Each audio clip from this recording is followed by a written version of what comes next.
Today we're talking about something that I think we've all dealt with at some time: clutter. Whether it's the piles of stuff in our homes or the never-ending digital mess on our phones or even the mental clutter that keeps us up at night. Clutter shows up in all shapes and sizes, and it can be overwhelming, right? So let me ask you this. What does clutter look like in your life? Maybe it's that junk drawer in the kitchen, or is it the open tabs on your computer? What about your schedule? Is that overflowing too? Now here's the big one. How do you know when it's finally time to declutter? Today we're going to talk about different kinds of clutter that we deal with: physical, digital, and even emotional, and some helpful ways to know when it's time to tackle it. Sound good? Let's get started. I'm Kate Mason, and welcome to Parenting and Personalities. This is the podcast that connects you to the ones you care about the most.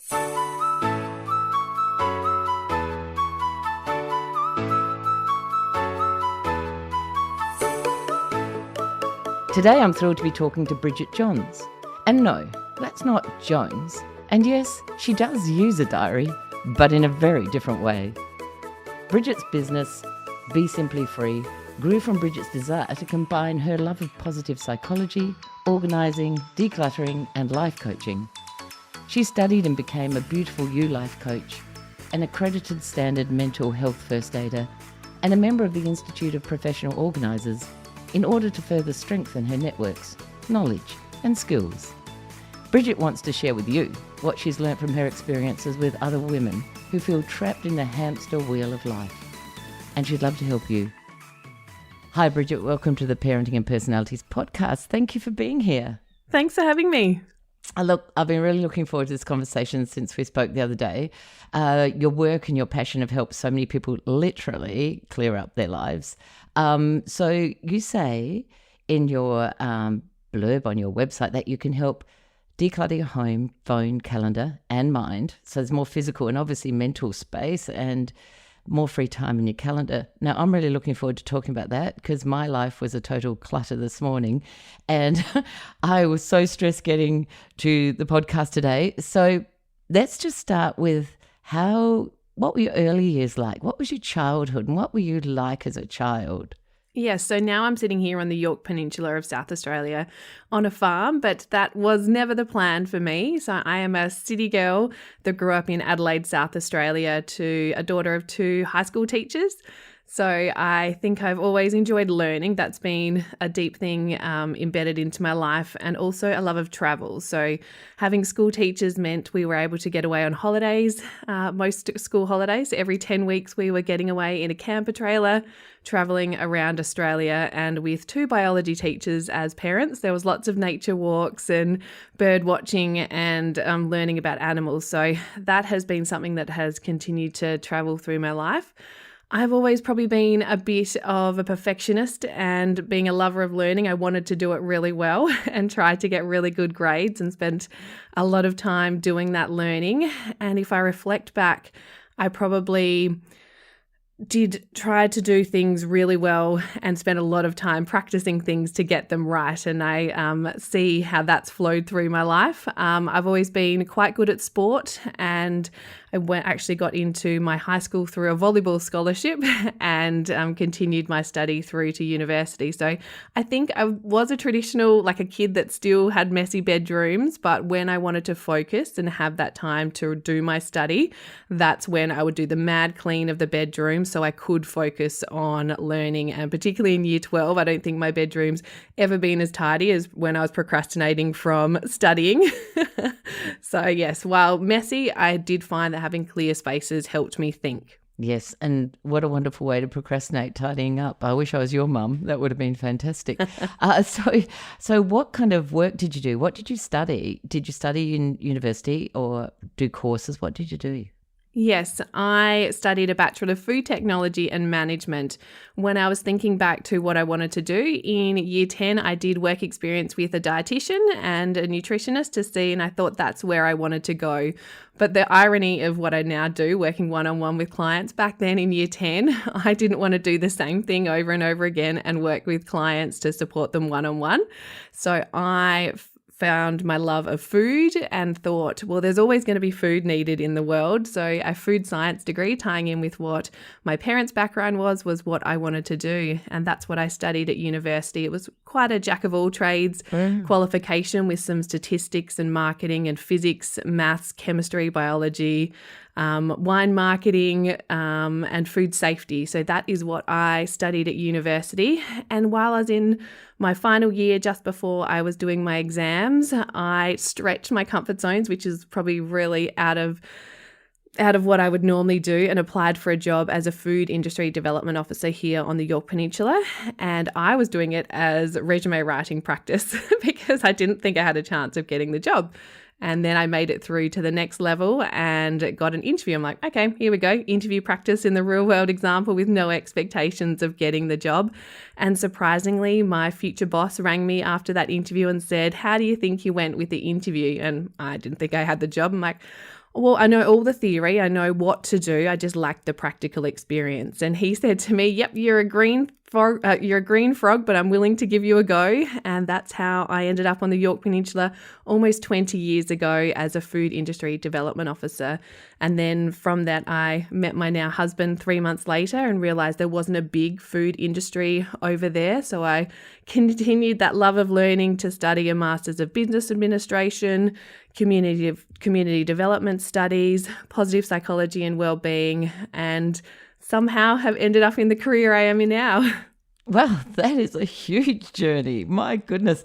Do you like studying? Do you enjoy studying? I love learning. Right. Yeah, okay. A big lover Yes. of learning, and I think I'll continue to always do that. And for me, I think I learn in all different sections of my life and continue to do in my business as well. I'm really a lover of optimizing time and spaces, which is now what I do, but I do that so I'm freeing up time to do the things that I love, and that ties back to the travel for me. Yeah. So I love to understand the theory behind things, how what makes people think. And yes, that's what has been a common thread through my whole life. And then in my career, the common thing has been project management. So doing that, organizing, understanding what happens and executing projects brings me joy. Wow. And so do you do any work, just off to the side, do you do any work beside your business now, or is your business your whole job? So I am a professional organizer and help people to optimize their time and space, and I do that part-time. I am risk adverse. I like some security in my life, so I continue to work as an employee as a grants and investment coordinator for our local council, and I also am a consultant grant writer. So I had the organizing headset of helping people turn their wish lists of projects into fundable projects as well. So I work with them from thinking of the idea, planning out what they need to do, converting their project into grant speak and getting them the money to make it happen. So organization and project management is the common thread through all of my aspects of my work life. And yeah, a lot of people feel like they need to be an employee or a business owner, but I quite enjoy the mix, and it gives me a lot of flexibility. So working 2 days as an employee, I can flip my days around and get away. This week I've been in Hahndorf for 2 days for a women's conference, and next week I'll be in Canberra for 3 days for some alumni events with rural women from across Australia. So if I was full-time employee, that wouldn't be possible, but also being a full-time business owner adds more stress for income coming in. So I enjoy the mix of both. Absolutely. Wow, what a great setup, and what a great life, and pursuing all of those things and knowing what you want, which is really important because most of us don't. Like there's so many people that don't really know what they want. Could you tell us how you first realized that your strengths were things that you could share with others? And you talk about how from the outside your life actually looked really perfect, but internally it was actually a different story. So can you tell us about what happened? My business Be Simply Free came about because on the outside, everything looked perfect. I was a mother of 2. I'd just come back from my second maternity leave, working in a state government role. I was a wife, mother, employee, doing all the things that society expects me to do. But on the internal, if you saw a picture of my brain, it would have looked like it was exploding out the top. And that's probably a good representation of the mental load a lot of women carry. And we think that's normal. We think we need to be doing more and more and more. And while I was on maternity leave, obviously I was at home more. So I took on more home responsibilities of keeping the house tidy, cooking, cleaning, keeping 2 children alive. And I'd practiced that. I'd done that more. So it came simpler to me. And then when I chose to go back to work as a lover of learning and wanting to give back to community, I wanted to work part-time while my kids were young as well. So I expected myself to come back into a part-time paid role and for me to do the full-time load that I used to be able to do before I had all these extra commitments. And I was working in engagement and wellbeing sector in the education department. So I know all the things we need to do to look after ourselves and be resilient and make sure we're our best selves. But when I went to a meeting about planning an Are You OK Day, I realized and I was reminded that I was doing none of these things to look after myself. And I was probably on a downhill slope headed towards lower mental health. But luckily I caught it in time and I was able to recognize if I wasn't looking after myself, I couldn't be a mother. I couldn't be a good wife, friend, and a good employee. So I kept it together in a work meeting and jumped into the car and burst into tears, and very grateful I had a supportive work boss who I was able to explain how I was feeling and felt I couldn't keep going on the way I was. And we had that discussion about what I could declutter from my work life, what I could pass on to other people to do, and what was my area of genius and what was the really best use of my time. And that was hard because I want to do it all. I want to do it all, but we don't have the time to do it all. So I felt much calmer after that meeting, got home and burst into tears to my husband as well, because he is a wonderful partner and we do so much together. But I had put that expectation on myself. Well, it's just quicker if I look after the kids or change that nappy or make that food. But when we had that open, clear communication, we were able to take baby steps to make changes of how our life would function. So we were both happy in it and we could enjoy time with our kids. So that was in 2015. And yeah, almost 10 years later, we continue to work out what season of life we're in and how we need to adapt and change. Now we've got a middle school son and a primary school daughter. And I suppose I've done that and I've done the learning and worked out what strategies work for us. And I started to share them on an Instagram account called Farmer's Wife and Minimalist Life. And the things that I do naturally were mind-blowing for a lot of people. They'd never considered doing some things differently. And when there was some change in my work life, I decided to look at what my options were. If time and money were no option, what would I do? And to be a professional organizer is what I came up with. But again, that is scary to my ego as a lifelong learner. And I'd got to a high level within my government role. It felt like it wasn't a career progression, but it's been the best thing for myself and my family. And now I cherry pick the elements of my past role with the grant writing work. And now I help people in their personal lives to really project manage their personal life so they've got more time to do the things that bring them joy. And I still get to do grant writing through my business as well. So who would have thought this is what I'd be doing? But It's really, I talk about stop, focus, notice. And that's definitely what I did. I stopped doing the same thing over and over again. I really focused on what my options were and noticed what we could trial. And sometimes we've been trialing things for 6 years because it's scary to change. But if we say we're going to trial something, it seems a little less daunting. Yes, trial's a nice word, isn't it? It gives you a chance to think about something. What a wonderful thing for so many women out there, because I see it all the time, as you would too. Women just take on, children in particular, such a huge workload that is unnoticed and unthanked. And I watched a woman get 2 children out into her car the other day, and neither of them cried by the end of it. I went up and I said to her, "Well done." I didn't mean to, but she was so calm, and she managed to get them in, and nobody notices that. You managed to get 2 kids safely into a car without any screaming or tantrums or anything like that. That's a monumental thing as a mother, but that's just part of your day. That's how it works. And so there are so many people out Joe, listening and that would really appreciate that kind of help. I would have appreciated it. And as such a clear thinker that you are, and I understand the perfectionism you have to be careful of because you can you want to be too good at everything and it has to be perfect. So how do you then, who approaches you for help? Who have you found has approached you? It is women, in a similar boat that I was in 2015. And sometimes we, like I did, we don't really recognize it until you're going further and further down and people start talking about these things. And that's probably the biggest thing that I have found that's been helpful. If we're all being real, and yes, there's still tantrums in my house, and I have been the mum in Target that has had a child on the floor because I didn't let them purchase something.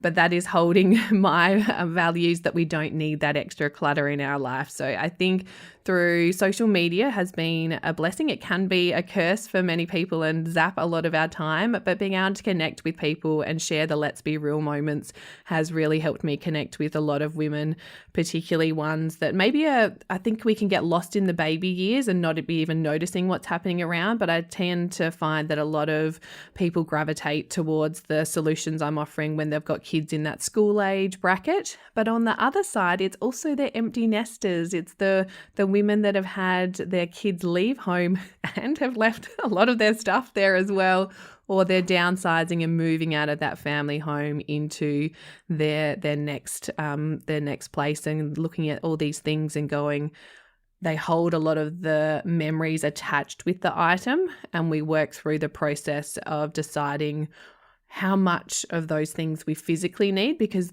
those items are a beautiful reminder and can elicit those memories, but maybe we can hold on to 10% of those rather than 100% of those things and still be able to get those memories. And I really encourage people to have those beautiful things out and visible so they can be reminded of those, because so many people have them hidden away in a shed or a garage or the back of the wardrobe, and that is not helping us remember the beautiful memories we've had. If someone's got their stuff hidden away in a wardrobe or whatever, do you say to them, look, if you're not prepared to put it out, you may as well get rid of it? You're talking of the woman who got married 38 years ago and still has her wedding dress sitting in the shed. Now, I don't know whether somewhere in the back of my head I thought that my daughter might possibly wear it. I don't know how we hang on to these things, but she's getting married in October and there's no way she would be seen dead in my wedding dress. So I said to my husband the other day, I think it's time for that to go. So, yeah. That's an excellent example, actually, and one that I've gone through myself. And mine was in the top of a cupboard in that big box and taking up a lot of space in my wardrobe for 7 years. And I stopped, focused, noticed and thought, I've never put it out. To be honest, I don't think I fitted into it within 6 months of the wedding. And I came across an organisation called Angel Gowns. So you can send them your wedding dress and they will send them to dressmakers and they will make them into little gowns for families that have lost a child. So they have an angel gown to remember their child. So I felt that was a good way of being able to give my dress a second life. But I also have my veil just behind me here in my office. So that is an item that potentially my daughter may wear. It's a very simple veil. I have my wedding jewelry hanging up in my office that I see every time I walk in there. And I felt they were probably a 1% of the items that I had at my wedding day that could potentially be used again. But even if they don't, they are displayed and I see them in my office every day. And yes, I'll show them. My daughter's worn them around. We still have my wedding shoes that live in our toy room because she'll walk around and wear them as a dress up, because I'll never wear a white satin shoe that was incredibly uncomfortable again. But they're getting those second lives. Yes. And when I see my daughter walk around wearing them, I'm reminded of our wedding day as well. So it's about thinking outside the box. And many people keep their wedding dresses. I know a lot of friends that will pop them on their wedding anniversary. And that's perfectly fine. There's no one way to do things, but it's taking the time to think what works for you, what works for your spaces. maybe your daughter can cut a little corner of your wedding dress off or have some tulle and put it into her wedding dress. Maybe that can be something borrowed as part of it as well. So yeah, think outside the box of That's a how very that cute could idea. have a new life. Yep. I love that. I love that because she was saying to me the other day, oh my goodness, what am I going to do? I'm supposed to have something borrowed, That she didn't really care about traditions that much. Oh, she does, but not the wedding tradition sense. And we were kind of thinking of something, but that's what I'm going to do. I think I'll go home and I'll work that out and I don't know, 40 years on, 38 years on, whether the dress material, I haven't looked at it for so long, it might fall to pieces when I actually pull it out. So I'm not sure, but what a beautiful idea to be able to donate your dress to something as lovely as a thought as lovely as that. That's so true. So with people wanting to donate stuff or giving stuff, when I spoke to Kirsty, who Kirsty Ferrugia on Decluttering, and she was kind of saying, get it out as fast as, her version was, get it out as fast as you can. Don't think too much about it, because once you start overthinking these things, then all of a sudden you're held back and you can't necessarily get rid of them as fast. What's your view on that? Yeah, 100%. I back that method as well, because another thing we can get caught up on is the sunken cost of something we have purchased, and we need to let that go. We're not going to get back the price we paid for something. We need to consider the cost involved with selling something or even giving it away. It is being held in our house a bit longer. And yeah, some people make that choice, and with the cost of living, it may be a way to get some extra income, but we have to consider the time cost it's going to take to have that money coming into our life as well.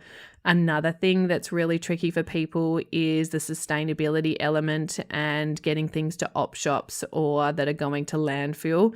And yes, we always try our best to recycle what we can, but if it is such a big declutter and maybe we need to send a couple of things to landfill, give yourself some grace and you can make a choice from this moment forward of what you let into your home and what will become rubbish in the future. Yes. So let's just let our old self have some grace, and we are setting a space and a new method going forward for what we're letting in so we can reduce the clutter going forward. So let's try and have as a clear a space as we can start with, and then make choices. Use that door as a force field of what you're going to let into your home going forward. So that's what you do have control over. Yes, because a lot of the time when we bought stuff previously, we weren't as aware of environment or, made purchases possibly that we thought, why did we ever do that? So that's a great thought, because we do get caught up, and everyone gets caught up in so much guilt these days that we don't want to overdo the guilt of buying something and then getting rid of it either, because like you say, you might never get rid of it.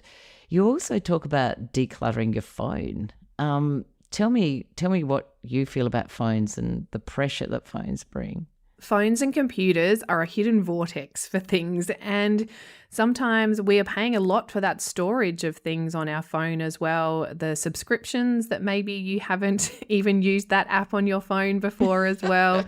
The extra visual clutter that you see on your phone with all those apps as well. So we can see the physical things in our home, and particularly during COVID when we were all spending time at home more, we were noticing the things that were surrounded by us, but we forget what's in our phone and on our computers can be very cluttering of our brain and take a lot of time to find what we're looking for. So again, I would encourage people to have a look at their phone, see how many apps they're currently using, and maybe delete some of those. And a handy tip for people that love those free apps and then within a week or a month they start charging.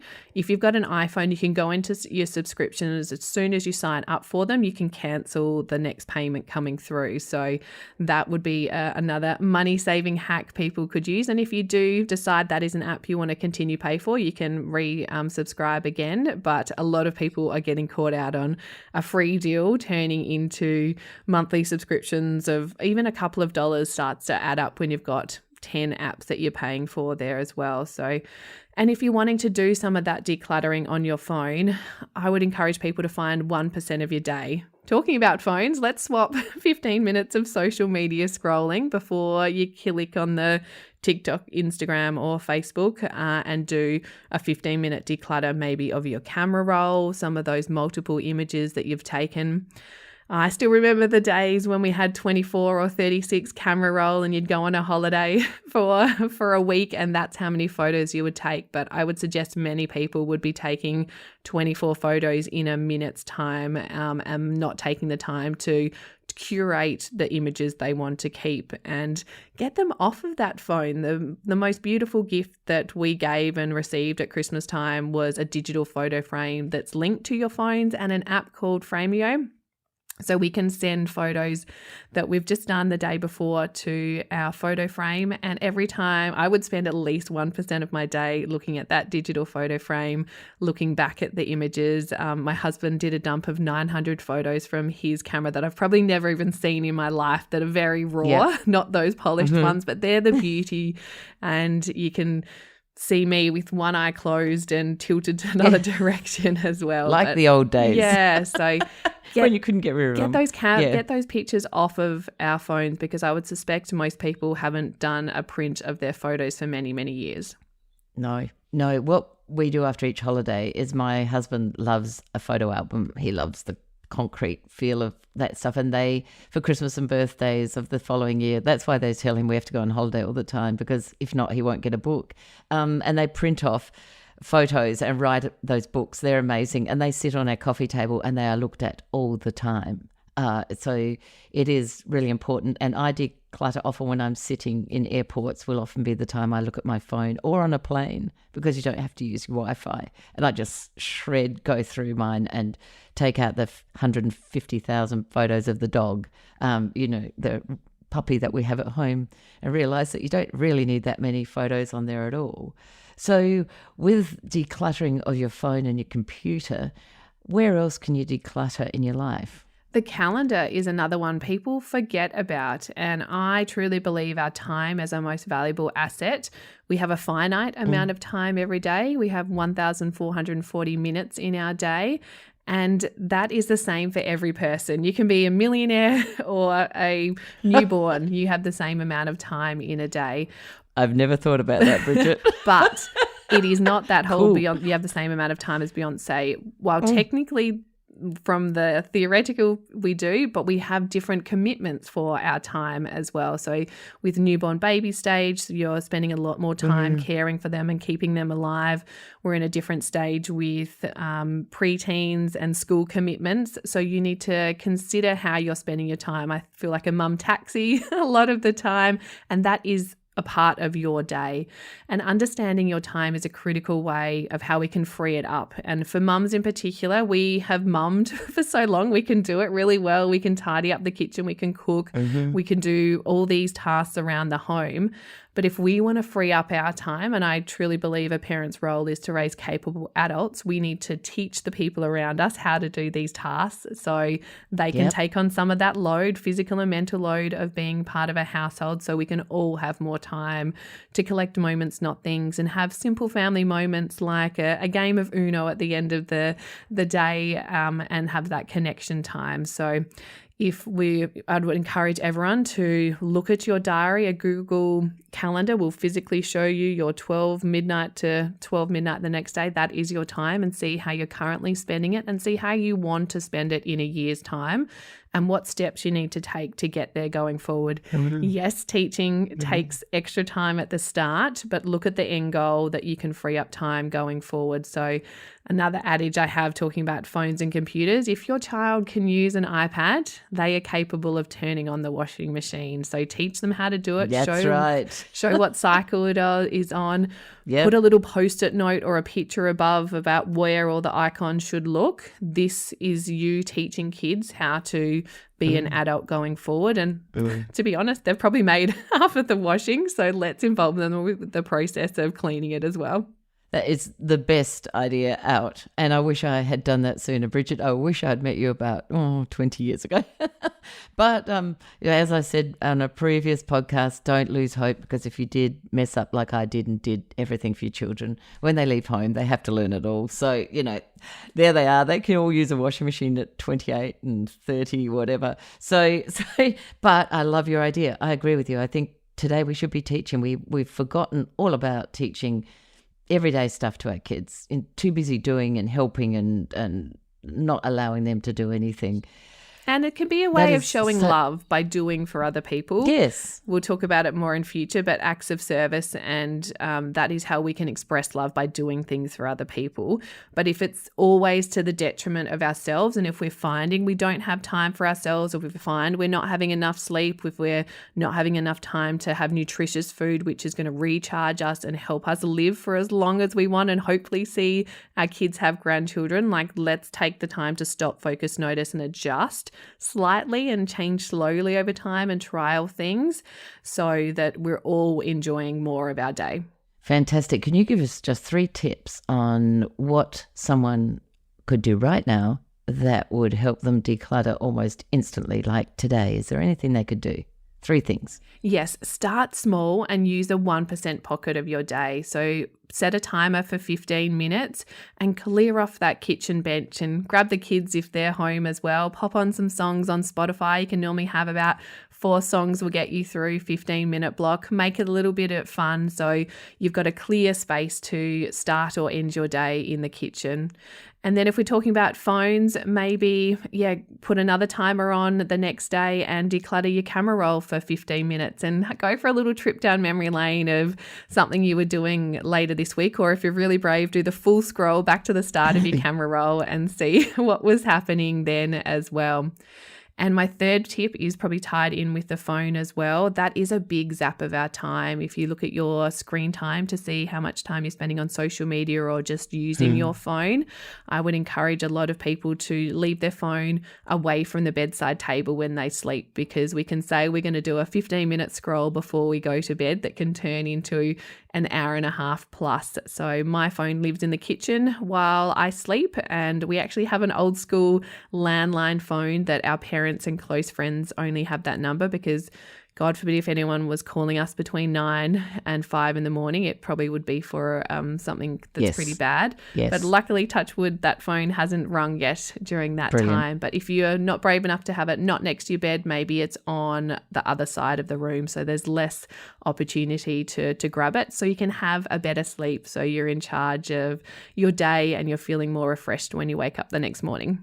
Such wise and wonderful tips, Bridget, from someone so young. I wish I had all that wisdom while I was in my 40s and my 50s. Here I am in my 60s gathering it all. So thank you so much for sharing such a wonderful discussion around decluttering and how you can help other people. Now, if they want to find you, where can people find you? Yes, my favorite place to be is on Instagram. So have a search for be.simplyfree, and Instagram stories is where you'll see the let's be real moments, because it's not all rainbows and skittles in my life as well. So it's not about doing everything perfectly, which I'm working through myself as a recovering perfectionist. And besimplyfree.com.au is my website. So we can look at working together privately or in a group setting where people can ask me lots of different questions, and there's lots of videos to talk through different elements of your home. So at the moment, this month's focus is car organization and having the things you need available when you're traveling, because we're in the country. But it's also a lot of people in Adelaide or in cities can have some little things that would work and avoid the car becoming the dumping ground for things in our life as well. So yes, I just love helping women and families to reduce that mental load and get the whole family involved in doing things, so there's more time to collect moments, not things. Fabulous. And we're going to meet again next week as we're going to discuss how clutter can be affected by our personalities and our love languages. Thank you so much for being here today, Bridget. Thank you. So after all this talk about clutter and decluttering today, what was your takeaway? What resonated with you the most? We've covered a lot, everything from the stuff in your home to digital clutter on your phone, and even the mental load that we all carry. And hey, I know decluttering can feel like a big job, but remember, you don't have to do it all at once. Bridget's left us with a few simple things that we can do instantly, so why not give them a go? Start small, and if none of those feel right for you, ask yourself this: what can you do right now to declutter some part of your life? Whether it's clearing out an old email folder or just taking 5 minutes to breathe and declutter your mind. Start where you are.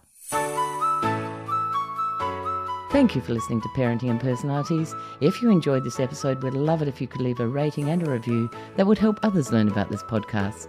If you're interested in discovering more about you and your family's personality types, you'll find my book, Who Is This Monster or Treasure in My House, on Booktopia or Amazon. If you have an episode idea, please send a note to thepersonalitycoach@gmail.com. Thanks to producers of Stories and Strategies, and we'll see you next time.